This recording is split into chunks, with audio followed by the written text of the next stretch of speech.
The idea also has been described as seeing a beam of light stabbing out from the chakra of intention, from the solar plexus, a searchlight, a spotlight that clearly illuminates that image, that visualization of your ideal scenario, no matter what it may be, no matter what the context. If you allow yourself now to imagine, and any time you wish to do this is up to you, the idea, at least a portion of an ideal scenario where you see yourself, it is important to see a version of yourself in that scenario. Not just a point of view of it, but actually see a version of you in that scenario, like you're looking, in a sense, into a mirror. The idea then is to see what that version of you is doing in that scenario, how that version of you is behaving in that scenario. And regardless of whether that scenario exists, you know that that version of you would behave in a similar manner no matter what's going on in their reality.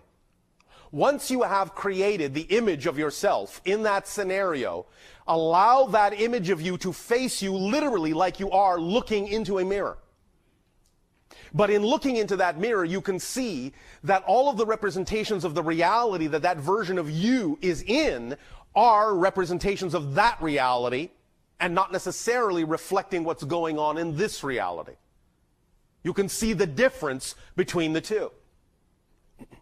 The idea, therefore, is to really pay attention to how you are looking in that reality, how you are behaving. Look at your body language. Look at your attitude. Feel your attitude and how it's different, perhaps, than the attitude, body language, energy, or feelings you are having right now as you create that scenario.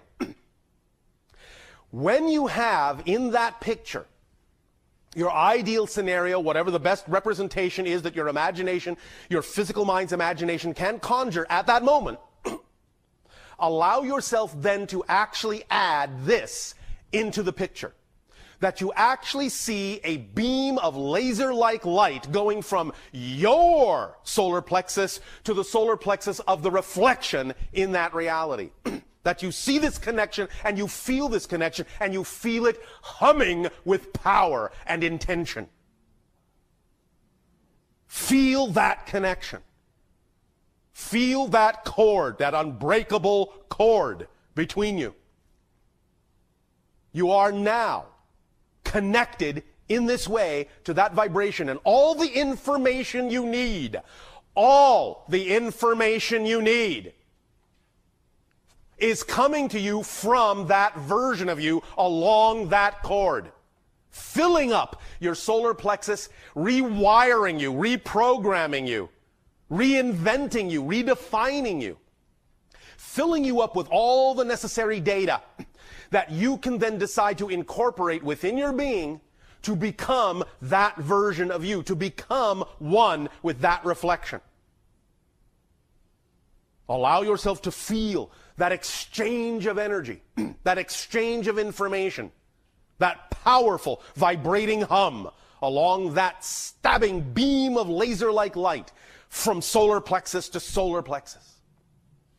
Feel it cooling you down, heating you up, however you wish to feel it in your imagination. Doesn't matter. Just know that you are receiving right now, as you imagine it, and any time you choose to imagine it, you are receiving the appropriate information that you can choose to allow to download into your matrix, rewire your brain, rewire your neurology, rearrange your DNA, rearrange your molecular structure, rearrange the vibration you are giving off in your reality so that you then allow yourself to imagine at that point that everything here in this reality is starting to morph into everything that's in that reality. Until such time as the two images are actually matched as perfect reflections of one another. And when they click, when they match, when they vibrate in harmony, you will then imagine that they are humming and vibrating like tuning forks, like two mirrors facing each other, vibrating, humming like tuning forks with a single frequency. And that frequency is now amplified along that laser-like light connecting your solar plexus. until it becomes one overwhelming tone that permeates and penetrates every single cell of your body, every single image within those reflections, till everything is singing that song.